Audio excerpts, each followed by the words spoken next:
안녕하세요. 코인우먼입니다. 오늘은 2024년 2월 18일 일요일 오후 12시 43분 경입니다.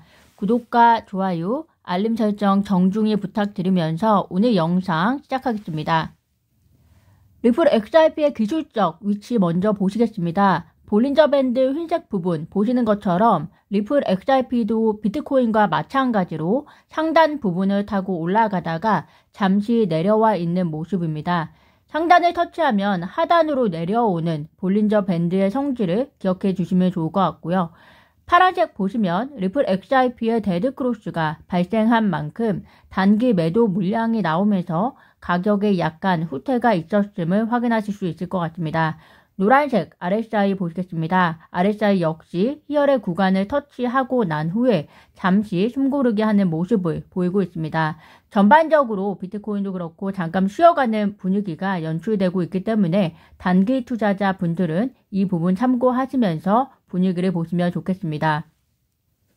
리플과의 SEC 소송이 구제 단계에 본격적으로 돌입할 예정입니다. 리플랩스가 구제책과 관련해서 발견 단계를 2월 20일까지 연장해달라고 함으로써 SEC가 벌금 책정과 관련된 발견 단계의 마감일이 이제 이틀 안으로 다가왔습니다. 구제책의 첫 번째 단계, 발견 단계가 마무리가 되면 SEC는 관련 자료들을 통해서 벌금을 얼마로 볼 것인지 등을 분석해서 3월 중에 브리핑을 진행할 것이고요. 또 리플은 해당 브리핑과 관련해서 반박하는 브리핑을 진행하겠죠. 그리고 리플의 반박에 대해서 SEC가 또다시 반론하면서 구제책 관련 단계는 4월에 모두 다 마무리가 되고 이 모든 과정을 종합해서 토레스 판사는 최종 판결을 내리게 됩니다. 개인적으로는 구제책과 관련해서 리플과 SEC가 합의를 진행하게 된다면 발견 단계 이후에 SEC가 브리핑하기 전후가 그나마 가능성이 크지 않을까 생각을 합니다. 왜냐하면 두 당사자가 이미 이 발견 단계에서 합의를 위한 조율을 진행을 했다라고 저는 생각이 되어지고요. 그러나 그것이 불발되었으니까 여기까지 온 것일 거라고 생각이 됩니다. 결국에는 구체적인 자료, 즉 증거를 통해서 서로의 패를 보여주는 단계를 통해서 상호 간의 합의를 위한 조건이 더 설득력이 있을 것이라고 생각이 됩니다. 그 시점이 제 개인적인 생각으로는 SEC의 브리핑 전후가 되지 않을까 생각이 드는데요. 만약 리플이 SEC의 브리핑에 대해서 반박을 하기 직전에 SEC에게 컨택을 해서 이 정도에서 리플은 합의가 가능하겠다. 이렇게 접근을 한다면 그리고 만약에 SEC가 이를 받아들인다면 최종 합의가 이루어질 것이라고 보고요. 만약에 SEC가 이를 받아들이지 않는다면 결국에는 토레스 판사의 최종 판결로 넘어가게 될 것이다 라는 생각이 듭니다. 많은 분들이 SEC와의 소송과 그 중간 결과가 XRP 가격에 끼친 영향에 대해서 실망감을 많이 보여준 상황이지만 아직까지도 한치 앞을 볼 수 없는 상황이기 때문에 현재 상황을 객관적으로 바라보시면서 심리적인 컨트롤이 중요한 때이지 않을까 생각이 듭니다. XRP 투자자 입장에서 가장 큰 호재는 리플이 미국 내에서 사업이 가능한 범위 내에서의 소송의 마무리일 것이고 그 다음 중요한 것이 결과 여부를 떠나서 일단 소송이 끝나는 것일 거라고 생각을 합니다. 왜냐하면 일단 불확실성이 사라진다는 것이 중요하고 그리고 또 리플이라는 회사가 송금 결제 사업을 결코 포기하지는 않을 것이기 때문에 만약에 이러한 구제책 관련해서 그 최종 판결이 리플에게 조금은 불리하게 나온다고 할지라도 리플은 분명히 어떤 다른 루트를 찾아낼 것이라는 기대 때문이다 라고 저는 개인적으로 생각이 듭니다. 이러한 불확실성에 대해서 불안감을 가지고 있는 것은 사실 개인 투자자들만은 아닐 겁니다.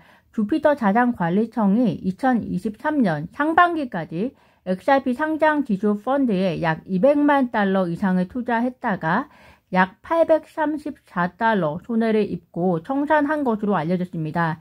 수익률을 거의 2분, 즉 원금 정도만 확보한 것으로 보이는데요. 주피터 자산관리청이 XRP를 청산한 이유는 SEC가 비트코인 ETF를 승인한 이후에 XRP ETF 승인 가능성이 XRP 증권 여부, 적격 여부로 인해서 낮은 것이 아니냐는 분석에 따른 것으로 일단은 알려져 있는데요. 만약 XRP에 대한 우려가 그렇다면 이더리움에 대한 우려도 동일하게 적용되어야만 한다고 저는 생각이 듭니다. 이는 XRP에 대한 우려가 아니라 전 알트코인이 동일하게 가져가야 하는 문제라고 보기 때문에 XRP 홀더분들이 이러한 기사로 인해서 실망감을 많이 느끼실 필요는 없지 않을까 생각이 듭니다. 만약 SEC가 이더리움 ETF를 승인해 준다면 이는 비트코인 때보다 더 크게 알트코인에게는 호재로 작용할 것이라고 저는 개인적으로 생각이 들고요.